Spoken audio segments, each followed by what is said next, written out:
But just recapping from last week, that one of the things that happens is we have a prolonged stress.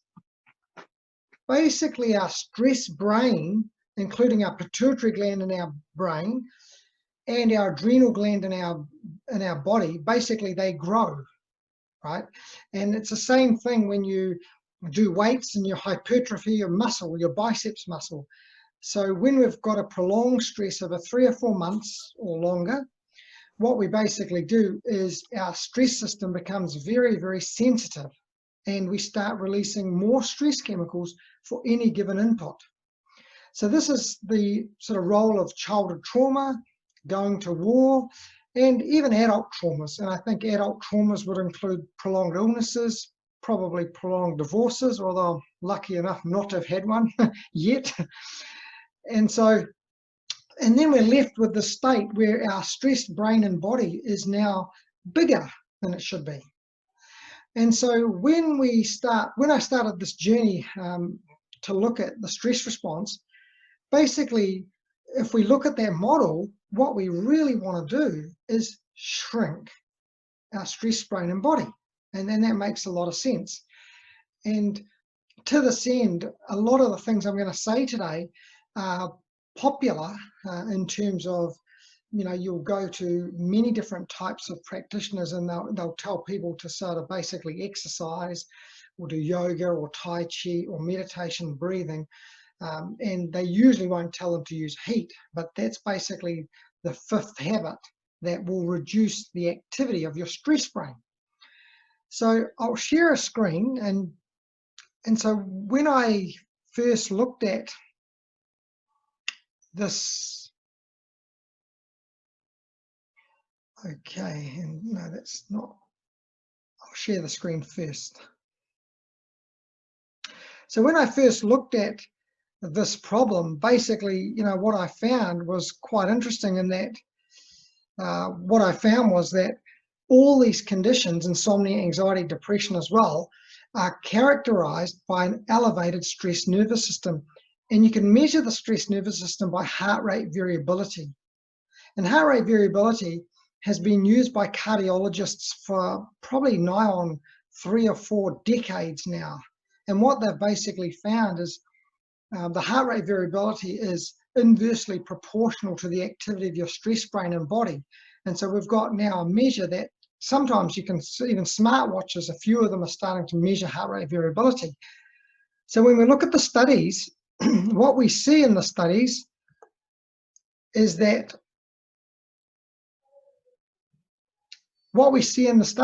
people with insomnia, anxiety, depression, basically their heart rate variability shows that their stress system is very much sensitive. And so really and then I started looking at all the literature on what activities will actually reduce the activity of your stress nervous system. And so these are some articles, and and there's many more. But basically the studies show that any activity that reduces the activity of your stress nervous system performed regularly is really going to be helpful for getting a good night's sleep. And the same actually applies to anxiety and depression as well. So here's just some of the literature, and I'm only just going to put a few slides up. So anything I talk about tonight has got some backing in the medical literature in terms of effectiveness to reduce your stress brain activity, so to speak.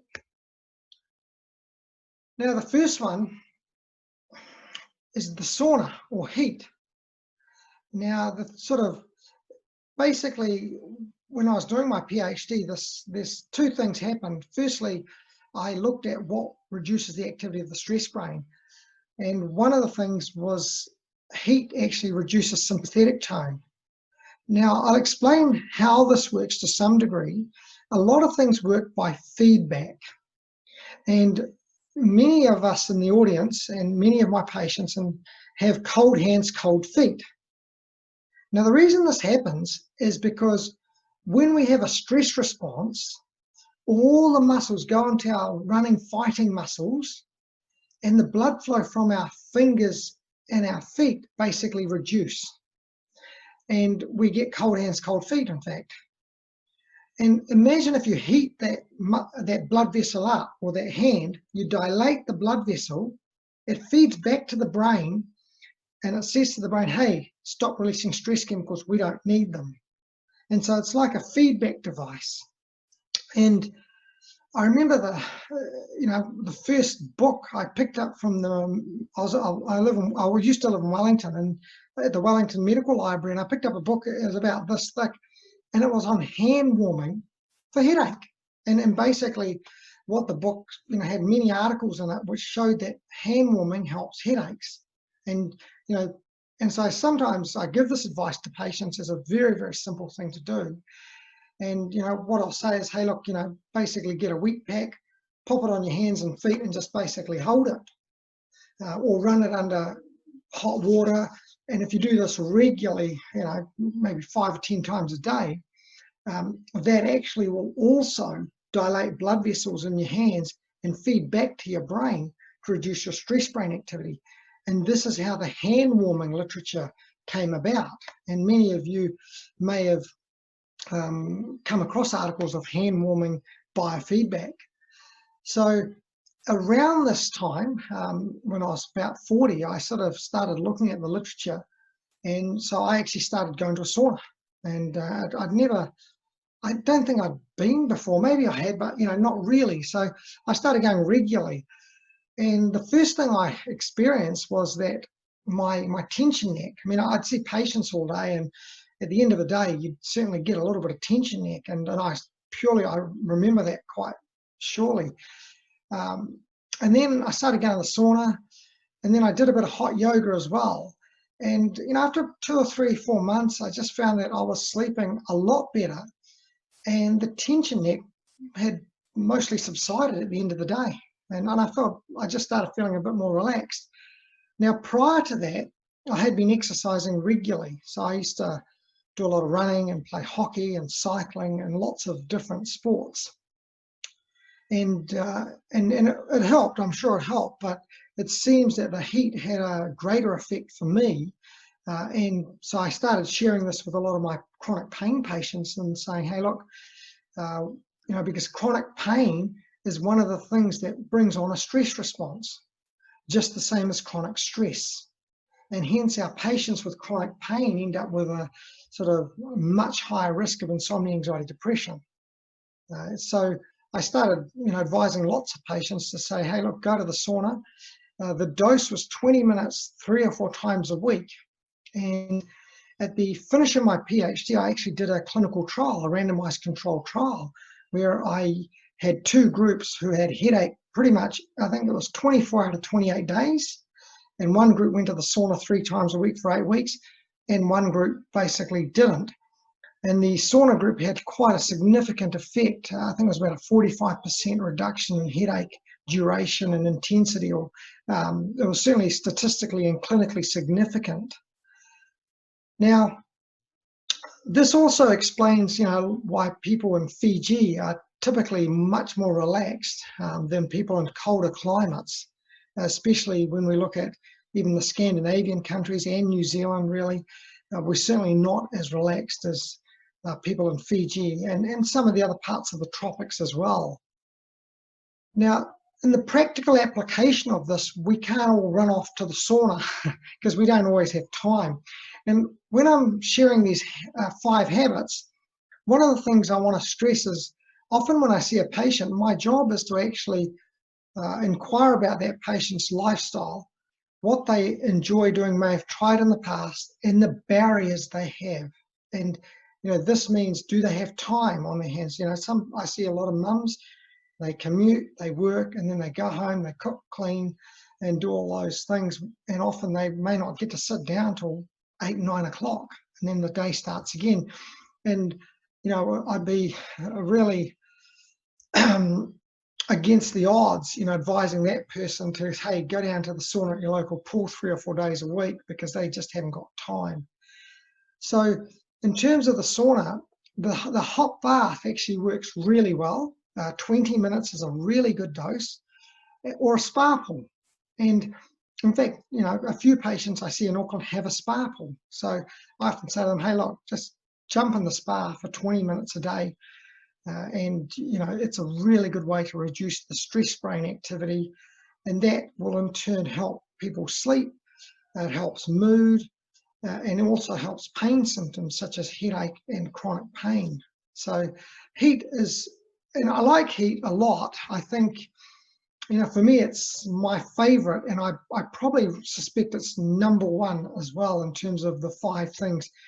Now, you know, and I think a couple of tips are quite useful. Like, unfortunately, a lot of people don't have baths. And I remember Sean, when he first read the book, and I think Kim, his wife, read the book, and I think they got rid of their bath, and they ripped the shower out and put the bath back in from memory.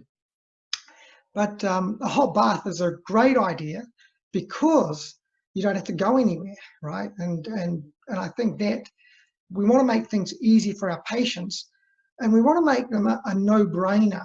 You know, like some things require effort.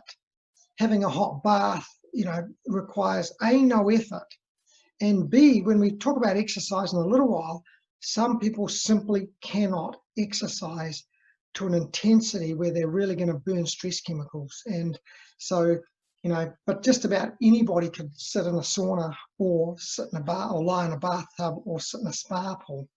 Hence, I really like it because it's just a no-brainer. Now, and this happened to me like maybe 4 weeks ago. My daughter was in Hanoi and stuck there during this COVID crisis. And in fact, my wife was very, very anxious about this, and rightly so with what was going on. And we both were, in fact, waking at 3 or 4 a.m. for about 2 weeks in a row. And I thought, well, what am I going to do? And we were in lockdown, and I usually go to the gym most days.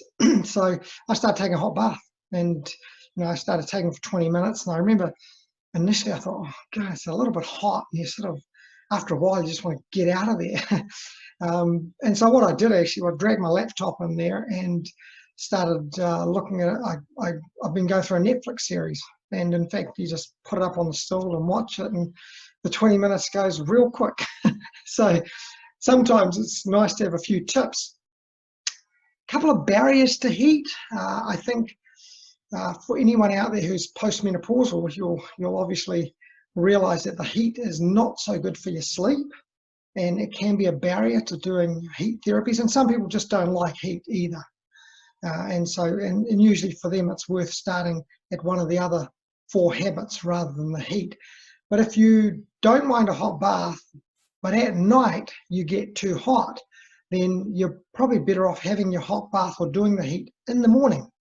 So, you know, you can do it at any time. It doesn't actually matter when you do it. Although when you do it in the evening, it does make you sleepy. So heat is an excellent way of reducing stress chemicals in your brain. There are some studies out of Japan using Wei-on therapy, and Wei-on therapy is getting in a sauna for 15 minutes and then basically lying down for 30 minutes. Now, you can modify this quite easily, and what I've actually started to do is actually take a hot bath for 20 minutes and I lie down for 10 minutes. And it seems as soon as you lie down, you basically notice your heartbeat's going boom, boom, boom, boom, and you start sweating a little bit. Now, I have a feeling that lying down afterwards somehow helps deplete stress chemicals. And so I think, you know, it's a very, very good idea if you do take a hot bath or a spa for 20 minutes to lie down for about 10 minutes afterwards. And that's probably going to help more than the heat itself. So Sean, if there's any questions on heat, I'm happy to take them now. Hi, Giresh. We've had a couple of questions come in. Gail was talking very much around dealing with chronic pain, and often if you've got chronic pain, heat can actually be kind of not always the most comfortable thing to be putting on there, and that can obviously have impacts on your sleeping and exercise, especially during this COVID-19 stuff where you might not be able to use your normal exercise regime. What would you recommend there? I think, and this is one of the things I alluded to previously, that exercise is not for everybody, in terms of running or cycling even. But however, usually there's something that everybody can do, and usually it might be a floor exercise like Pilates, where you get a video on and you basically will do that for 20 or 30 minutes. So personally, I have one disc in my neck that's sticking into my spinal cord. I've got 4 in my low back that are very narrowed. There's one shoulder, I've had 2 fractures in my shoulders, basically one hip, one knee. And I used to run a lot till I was 40, and I loved running and playing hockey. So in the last couple of years, I've had to basically stop a lot of activities because of my spine and other issues. So, but I do go down to the gym, and when I go to the gym, I basically do weights. And I can, if you're lying down, you can do any sort of weights which don't affect your spine. So when advising people on exercise, advise them not to do anything that hurts them. Because, and quickly for musculoskeletal pain, the adage, and a nice way to explain to people, is that basically in the body we have bones, and in between bones we have washers. And there are no 2 bones in the body that don't have a washer in between them. And so it's a bit like knee pain. If you've got a bit of arthritis, when you run it hurts, and if you sit it doesn't. And so, and if I keep running, I'll actually aggravate my knee to where I'll deteriorate my cartilage and need a knee replacement. And it's not like if I keep running, suddenly my cartilage is going to get a lot stronger and I'm going to be able to continue running. It's actually the opposite, in that, you really don't want to do activity that aggravates pain. And it is really about going through the activities like, I don't really cycle because of my back, but I'll get on a stepper, a cross trainer, and that doesn't have so much impact.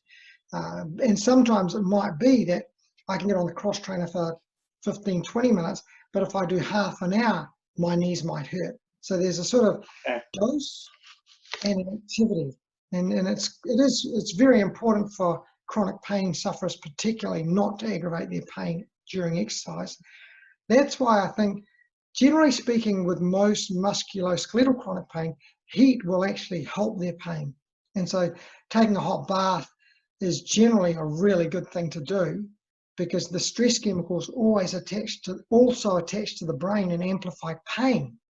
So dealing with stress chemicals is, with my chronic pain patients, is something, my management goes to, one, identifying the pain problem and seeing if we can show the person their problem and how to not load that structure, and B, basically to look at the stress chemicals and how everybody can manage their stress chemicals using some of the tips I'm giving you tonight. Okay, we've had a question from Tiafina.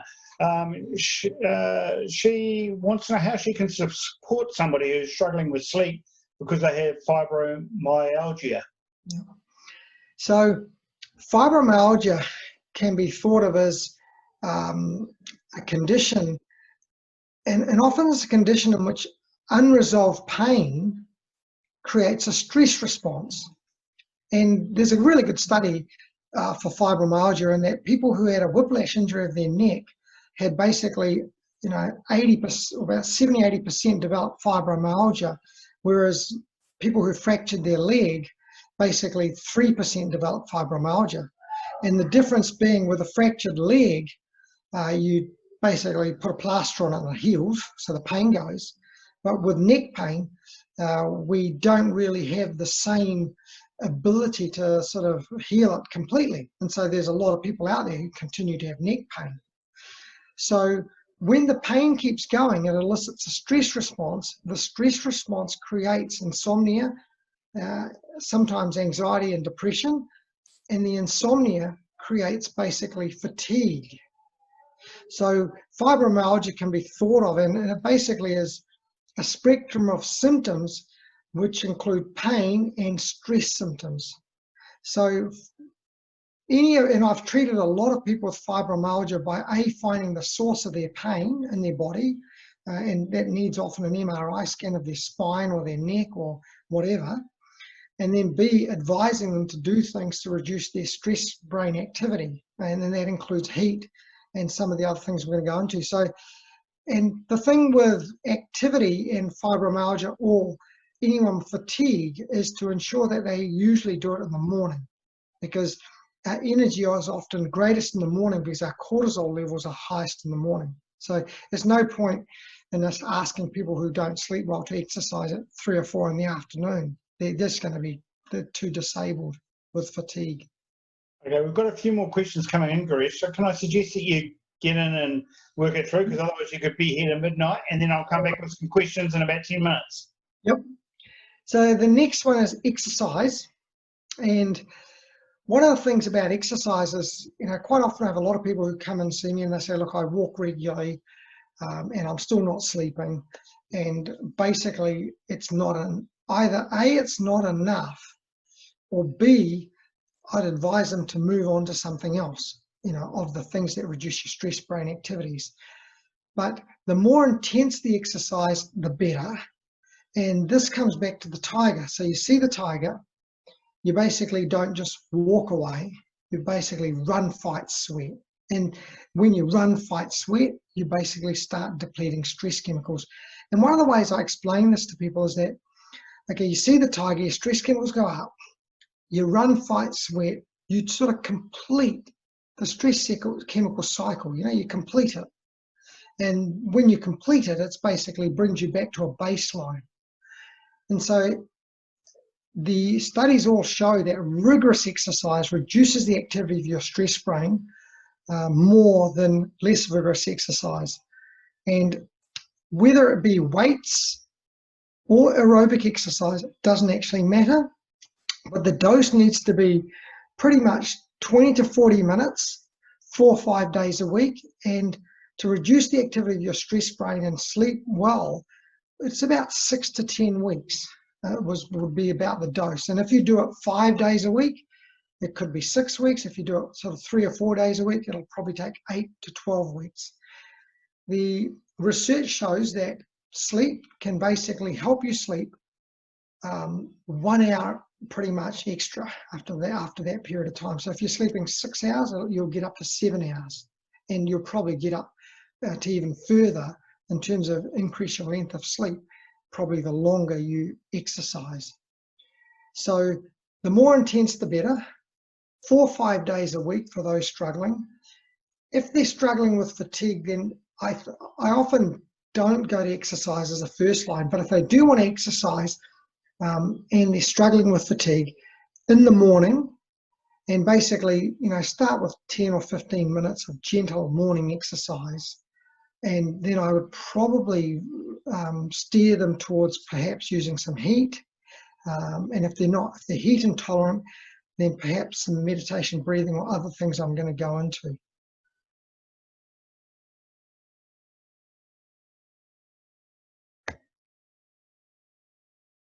Next one is meditation, breathing.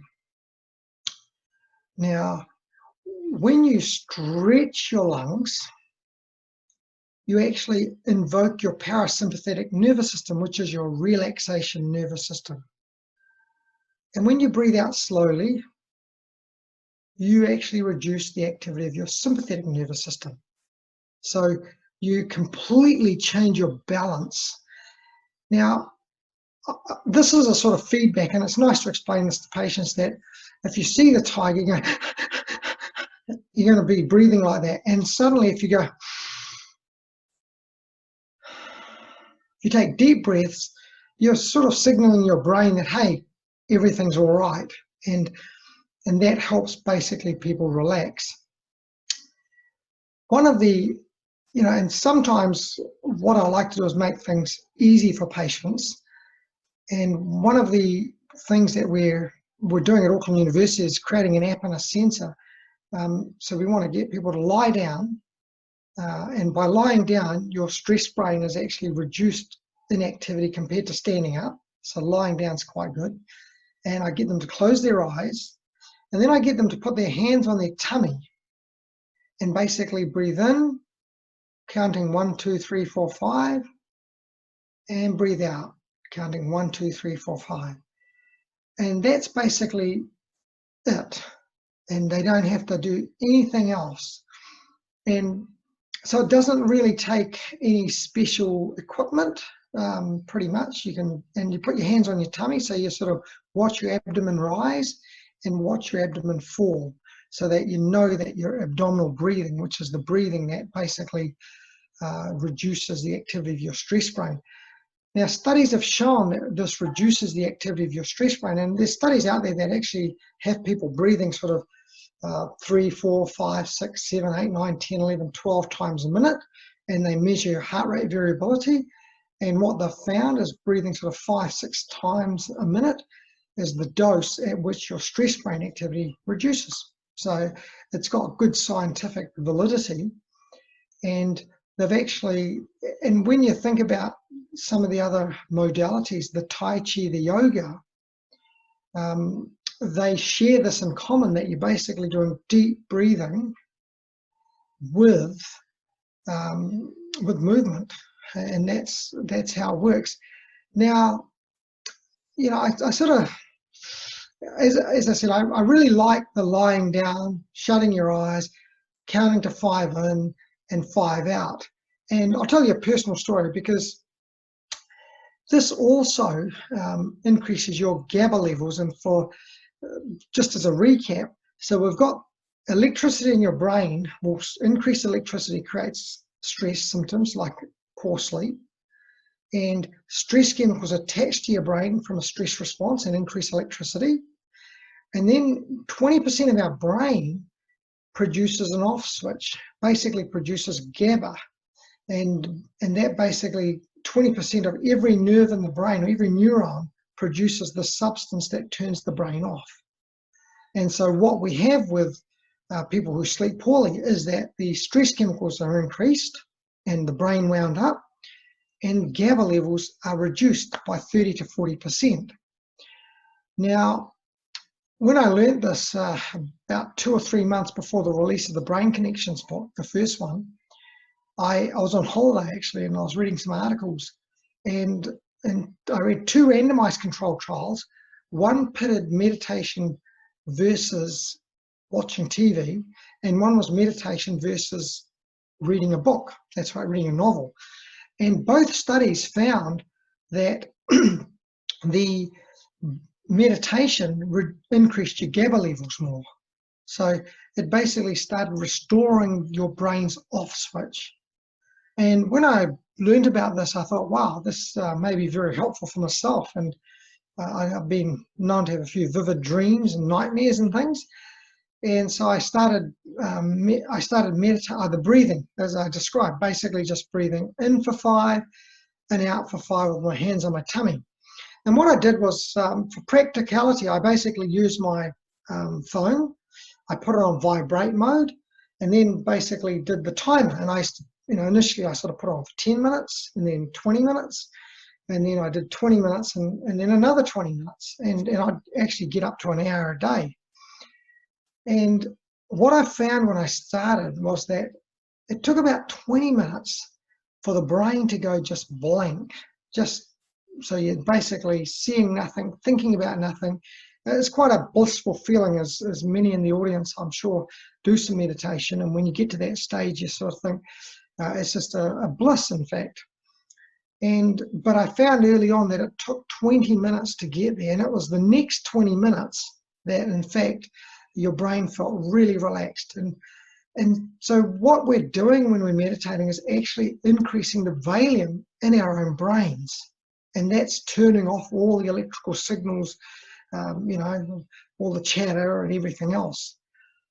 So that's a good practical tip. And this is what I say to my patients. I even, sometimes you can put your cell phone on your abdomen and basically put it on vibrate timer, and then you just turn it off and restart it. On one hand, it stops you falling asleep a little bit, because that can happen.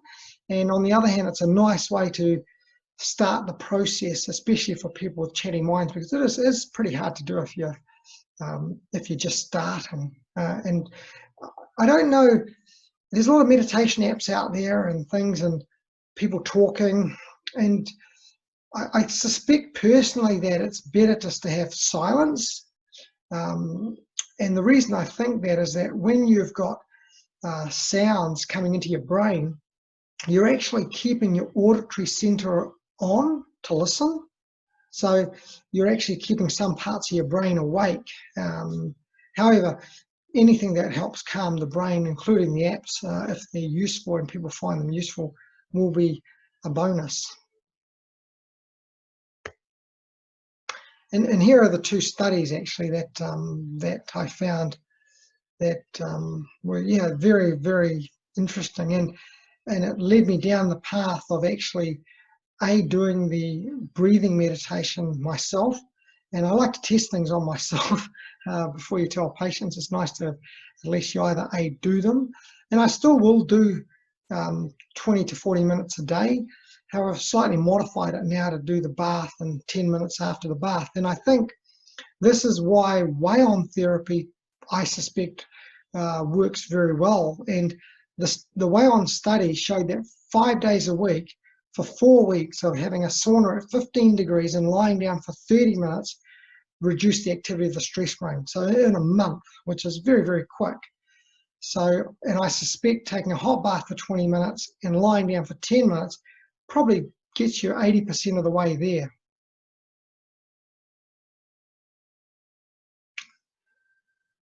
Now, Tai Chi has also been studied quite significantly around the world, including in the States at some prestigious universities and obviously in China.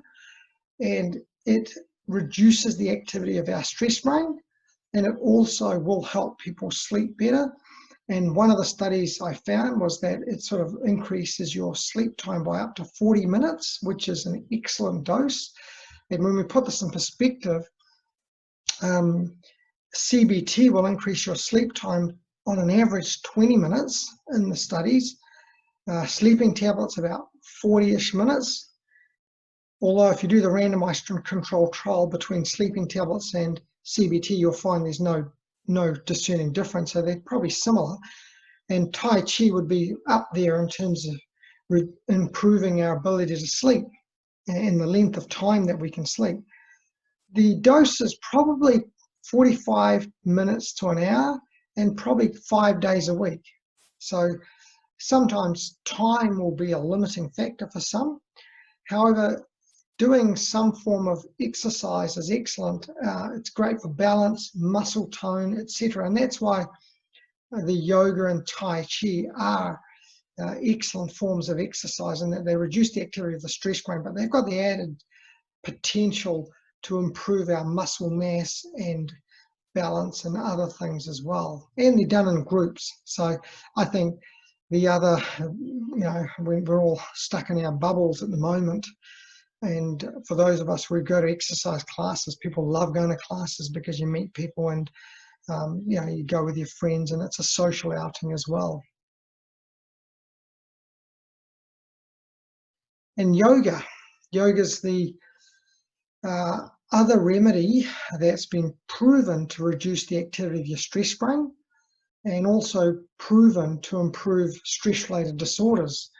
Now, in terms of the meditation, yoga, and Tai Chi, quite often the studies are, there's lots of studies on exercise, okay, and that's been studied quite well, especially for depression, but also for sleep. There's several studies.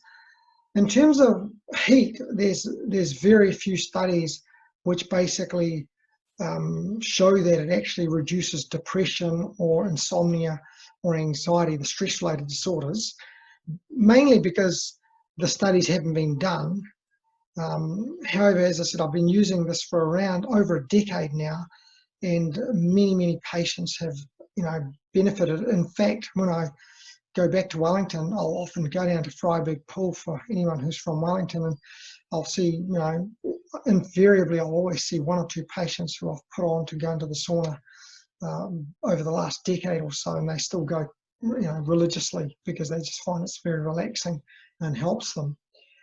So I think, when you look at the literature on yoga and, and heat for sleep disorders, you won't find as many rigorous randomized controlled trials because they probably haven't been looked at in that way. But you will find a lot of studies on yoga and Tai Chi for depression, actually, which is a spectrum disorder, insomnia, anxiety, depression. Basically, I term them as a spectrum disorder from stress-related problems, and they're really symptoms of stress to some degree. Yoga, again, there's a study that pits yoga against swimming, 1 hour a week for 5 days a week, I think it was, and it was about 6 weeks. And it basically showed that the effect of yoga was the same as swimming. So, you know, there's no doubt that yoga works and can reduce the activity of the stress brain and can help stress-related disorders. The dose, I would say, is probably similar to Tai Chi in that it's 45 minutes to an hour, and it probably is about 5 days a week. So there's a bit more time investment. However, you can mix and match. And I think, you know, this is a real key, that people do love to go to yoga, some people, but they may not be able to go 5-6 days a week for an hour. So, you know, they might go a couple of days a week, they might do a couple of baths a week, and they might go for a couple of runs a week. You know, and I think this is the beauty of giving people all, you know, the 5 options, in that people can then decide on what fits in their calendar.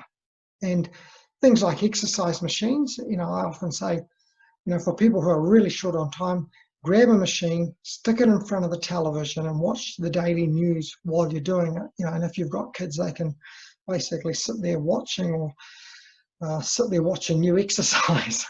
But, you know, whatever happens, I think it's a, you know, some form of activities to reduce the activity of our stress brains is mandatory in society, really. Otherwise, we just, you know, we're basically sleeping less, we're doing more physical.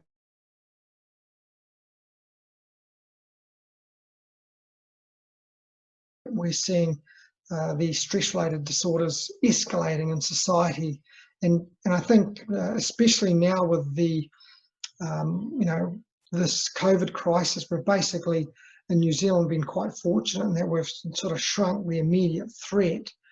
But, you know, now we're going to sort of move on to the, you know, financial threats, and I think we're going to move on to an avalanche of health problems that, you know, usually it takes a little while to develop health problems in terms of stress-related disorders. You might sort of stop sleeping a little bit, and then, you know, then you might get a bit of anxiety, and then it takes 2 or 3 months to actually become depressed afterwards because of changes that occur in the brain. So, you know, we are really looking at an avalanche of problems in the near future, and I think less for New Zealand than other countries around the world that have been absolutely devastated from deaths and family, you know, dislocations and things. So I think, you know, this is a really good opportunity for, you know, the therapists out there and people from workplaces to start looking at education, really, so that people can start doing the habits now while in lockdown, so that when we do come out of it, we won't be as bad off, really. Sean, do you want to take a couple of questions here? Yeah, I've got a good pile here, so we'll tackle a few of them. Yep. Okay, Judith wonders about if we have suggestions for people who wait during the night because they're hot, even though the environment they're in may not be. Yeah. It's a huge problem, actually. And in fact, I wake at night sometimes hot as well. And I used to love going to the sauna, as I've sort of pointed out, but heated my body up, and actually I had to stop. And especially over summer, I have to stop, otherwise I'm waking at night. Any heat activity seems to increase your core temperature. So there's a couple of options. At night, there is actually a water-filled blanket which you can put under your, just like a woolen overlay, but it's full of water, and basically that cools the bed down. So that's, I think, worth exploring. Obviously, there's, you know, the air conditioning, fans, you know, obviously wearing less at night, which I'm sure everyone has tried. You know, there's certain issues with heat, and I know that I I've actually got a house. It's a small place, but it's vertical.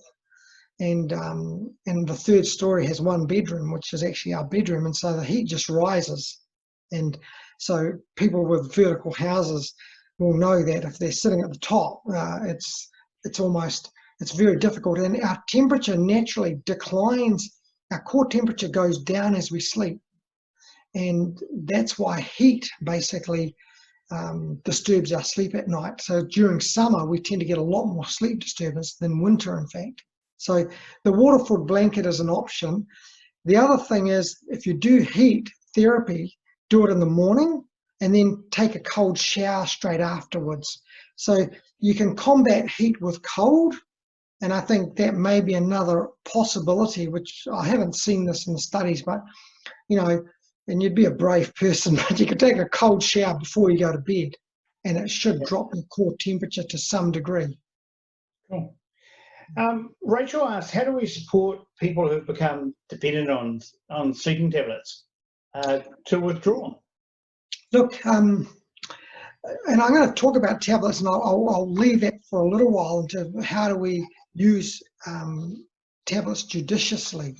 And the reason I say this is that we really need all the tools in our toolbox for our patients. You know, and one of the things about tablets is they're cheap pretty much because, you know, they're subsidized.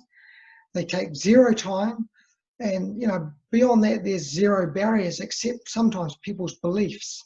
And sometimes we need to break those barriers down because we may be missing out on a useful intervention. Now, if someone's not sleeping and they're taking, and I've actually seen people come in to see me on 50 to 60 tablets every day for chronic pain and sleep. So this is not an unusual cocktail that people have. So the best thing to do really is to educate them. So firstly, if anyone's going to change behavior, they're going to want to know, why should I do something? What's in it for me, right? That's basically the number one driver for human behavior. What's in it for me? So if we can educate our patients that, hey, look, you know, your stress brain's in overdrive. It's been a bit bigger from, you know, things that have happened to you, and now releases more stress chemicals every day. And this then keeps you awake. And so we sort of have some explanation that the patient understands. Then we say, look, you know, there's 5 habits, and they basically will reduce the activity and size of your stress brain. You know, it'll take 2 or 3 months and they'll kick in. And, you know, you need to do them this regularly, you know, 4 or 5 days a week. And that's because if you do them once a week, your stress brain winds down a little bit, but then the weak stress is winded up again. So if you do it 4 or 5 times a week, it's sort of winding down quite a bit, might wind down a bit, but then it just keeps unwinding. And hence the regularity of activity is important. And we need to break down the barriers for our patients, you know, the time, the money, you know, all sorts of things. And that's why some of the options I have, you know, lying on your bed for 20 to 40 minutes, there really are zero barriers to that in terms of money or time, you know, to some people. And you know, taking a hot bath at home or grabbing a piece of exercise equipment and doing it in front of the TV while you watch news. So I think we need to firstly educate the patient on the why, and then the how. And the how means, you know, what are the barriers to you doing one of these 5 things? And, you know, I'll go through a history and say, hey, look, you know, done some yoga before, have you done Tai Chi? You know, do you like swimming? Do you, you know, what do you like? So, and then you say to them, look, you know, did you know that if you did that 5 days a week, it actually is going to unwind your stress brain? And, you know, the studies show within 6 to 8 weeks, you'll actually be, you know, popping off to sleep like that within a few minutes without the anxiety. And so the tablets, I say to people, keep taking them. That's not a problem. However, what will happen is, let's introduce this habit and let's wait 2 or 3 months. And if you just start suddenly falling asleep and you're sleeping a bit better, you know, let's half it. Let's, you know, if you're taking 2 or 3 tablets, let's get rid of 1 or 2 of them. That's the way I'd play it. So I think we don't want to, you know, make our patients more anxious that, oh, you know, the doctor's going to take all my drugs off me or all my tablets off me.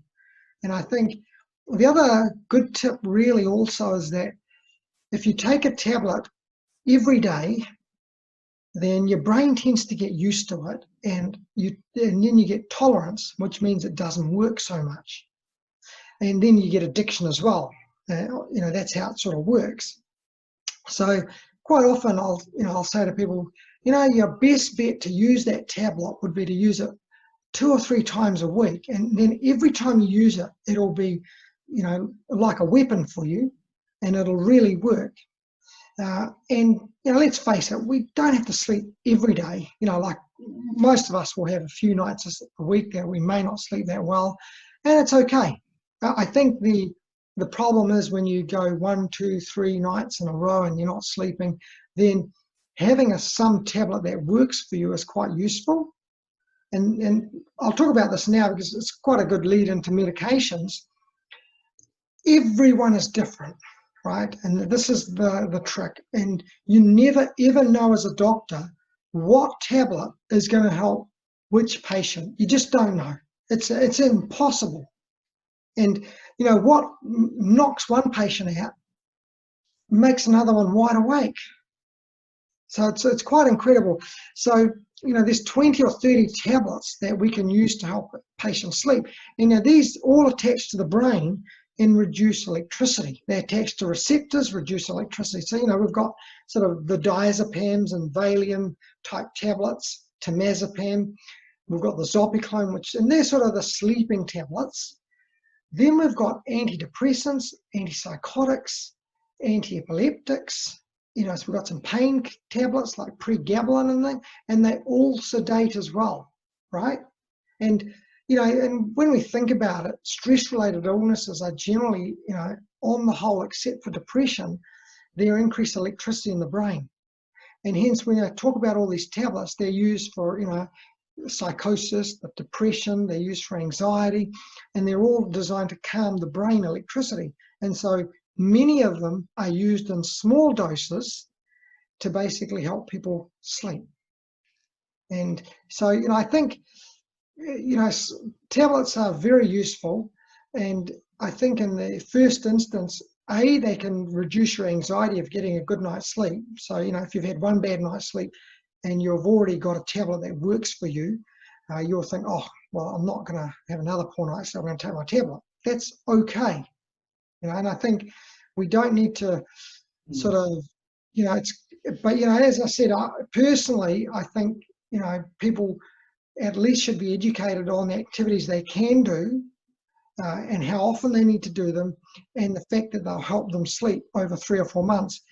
And that's as far as we can take our job, really. And I think what will happen is many patients that I see actually, are very motivated, and they actually they start doing it. And sometimes they may not do it straight away because they've got things going on, but then 2 or 3 months later or 6 months later, they might start picking up some habits, and that's fine. Yeah. Cool. Got a couple of other questions here. When you become really hyper aware of your need to fall asleep, but you kind of get to that point where after a long period of time that you've driven to this sort of stuff, you actually seem to lose the ability to naturally fall asleep. Are these tools you're talking about, are they the way forward for that person? Yeah. So it's the chatty mind sort of thing that, and the chatty mind is that there's just lots of electricity going on in there and it hasn't settled. And so, in terms of falling asleep, basically the studies show that these activities will reduce the time to fall asleep, right? So that's been proven. Now, the other things to be aware of on that front are basically to try and wind down the brain is quite a good thing. And to that end, even having a hot bath for those that don't mind the heat just before you go to sleep, an hour before you go to sleep is excellent. It winds down the stress brain. And, people, when you get out of a bath, you feel quite tired. So that's a possibility.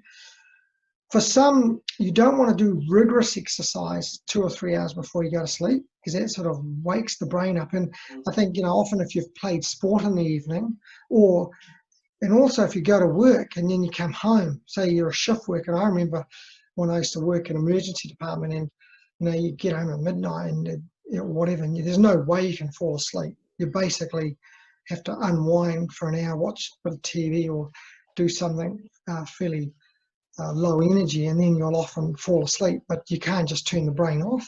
So, you want to stick to low stimulating activities in the evenings. And even with your phones, I think, charging your phone, I charge my phone in the kitchen actually. And one of the things I did years ago was I took my email off my phone as well. I remember, it must be 4 or 5 years now it's been off my phone, but remember when I first put it on, I thought, a bit of novelty, but then, you're sitting there and you just get your phone and I don't know, you seem to be a magnet to the emails. And so nowadays I still don't have email on my phone actually, and I probably won't, as long as I can help it. But I think the phone, I know my wife sometimes brings her phone up and in the room and it tings, and sometimes the light will go on because she's got a message or something. So I think there's those other few things that people probably should do as well in terms of devices and distractions, and making sure they've got a sort of, even having a quiet room to sleep in, I think, and yeah, it's very, very important, because I think, there are a lot of situations in cities nowadays that if you live in the middle of the city and you haven't got a soundproof apartment, you'll see the bus going past, or people who have been to bars and things making noises. Yeah. For those of us that get off to sleep but wake multiple times during the night, is it different? Well, it is different, and I'm gonna flick back to a screen because I think this will there. So what I have up here on the screen is the cortisol, and that's like a battery charge, right? And so I'm just going to get my mouse. So basically what happens, right, is that when we go to sleep, our cortisol in the first 6 hours goes up 50%.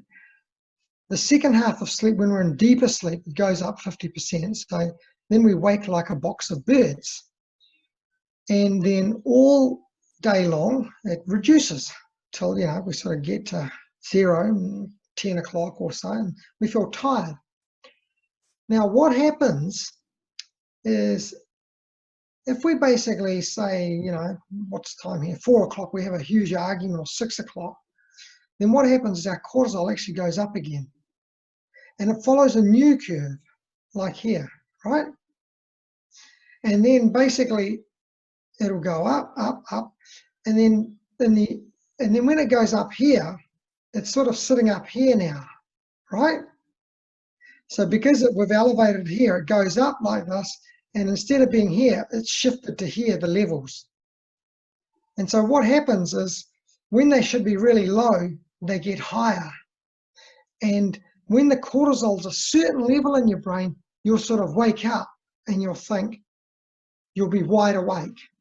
So that waking in the 2 or 3 a.m. and having difficulty getting back to sleep is actually an alteration in your cortisol levels being higher earlier than you want it that high.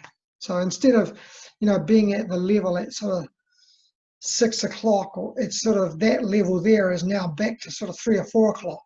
It's here.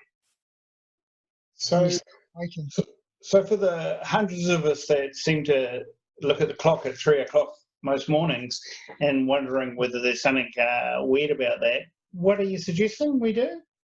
Well, what I suggest is that it's basically about following one of the habits. And it's more than that as well. And what I mean by more than that is, I think one of the things about stress-related illness, and we'll put sleep as one of them, is that, the first thing I like people to do is do a sort of 10 to 12 weeks of some regular habit that unwinds the stress brain. Now, if you find that after that you're still waking in the early hours and have difficulty getting back to sleep, then it's a great idea to start looking at other habits of the 5.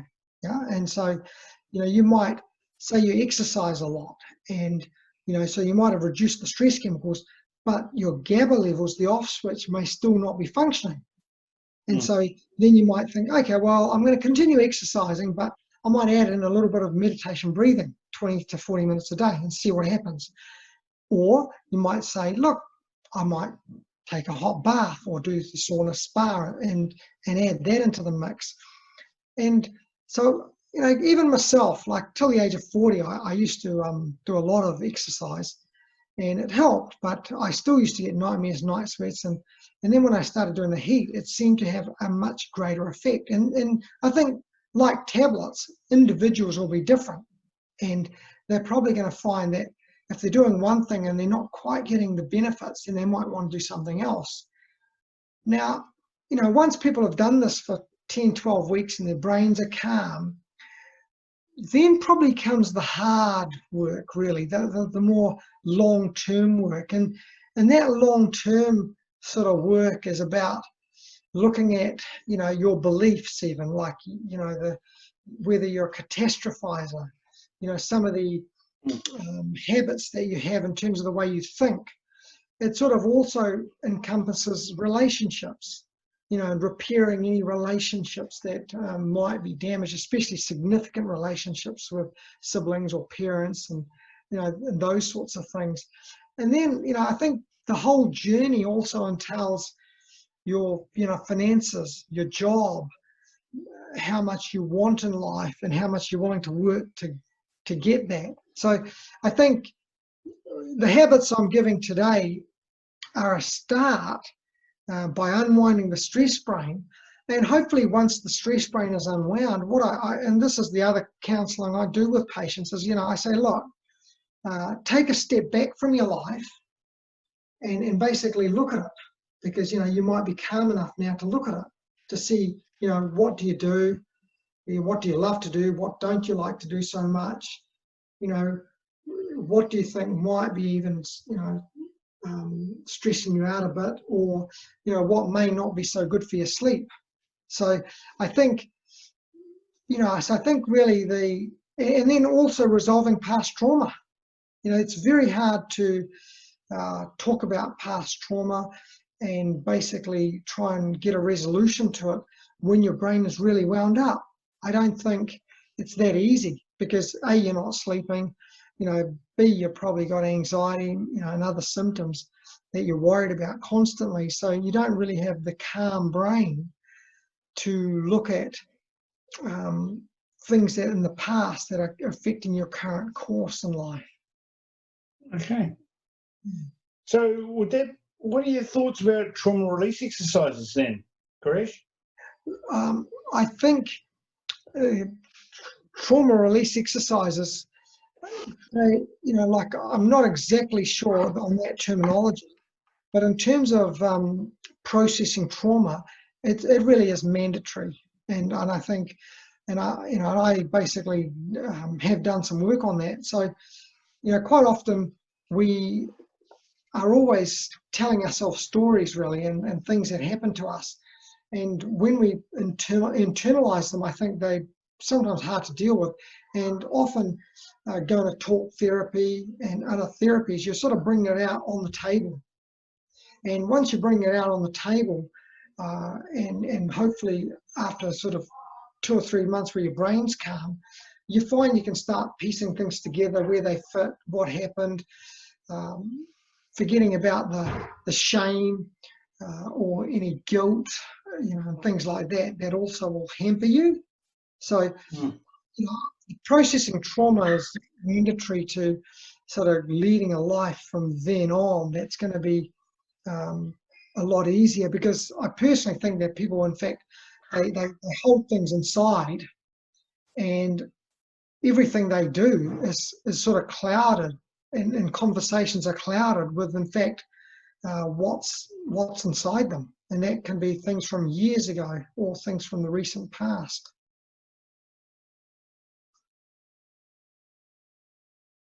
That's great, Giresh. Do you want to tidy up? We're coming to the end of our time. Yep. No worries.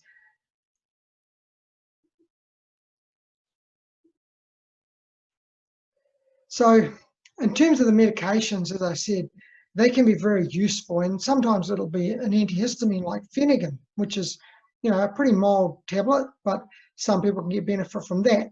So, I think if people are having, a lot of sleeplessness, getting a good night's sleep using tablets and natural therapies that I've discussed today are really helpful. And, if you sleep well, you can actually never get depressed. It's pretty much almost a fact. That is if you sleep well without tablets, obviously. And I think the other thing about sleep is that it's not just the length of sleep, it's obviously a quality of sleep. And this quality of sleep is hampered by medications as well. So it's well known that some sleeping tablets reduce our ability to have REM sleep and go into deep sleep and things like that. So I think it's like alcohol. When you drink a glass of wine, it'll relax your stress brain. But if you have 2 or 3 glasses of wine, it'll increase your stress brain. And although, you can knock yourself out, so to speak, the quality of that sleep is poor. And I think that's the other factor in terms of advising people that, these tablets can be really helpful in the short term. However, the quality of the sleep they give you is unknown and may not be that great. So we need to really start habits to start making you much more resilient with respect to your sleep. So, when we look at sleep times and things, we basically see that melatonin improves your time to get to sleep by 6 minutes, your total sleep time by 0 minutes. Sleeping tablets basically are 40 minutes increased sleep time and reduce the latency of sleep time on average about 20 minutes. And, when you do think of things like exercise, we're talking about some studies show an hour increased sleep after 10, 12 weeks. So, yeah, basically it's time for a change really in the way we manage insomnia and stress-related disorders. I think as medical professionals and other professionals trying to deal with this, we haven't had models that explain it adequately enough to be able to create intervention points. I think that's, really what we want is the studies show that, in 1 year, in 2 different studies, at 1 year, 70% of people still didn't sleep well despite going to all medical therapies. And in another study, 75% of people at 1 year didn't sleep well. And at 10 years, about 55% in one study still didn't sleep well, despite living in the Western world and going to several therapies to help them sleep. So I think we really need to, and we need to put the onus on the patients. Now, and I tell my patients, look, I can't help you. I can guide you to help yourself, but it really is going to take your, it's going to take you to change your life and your health rather than myself.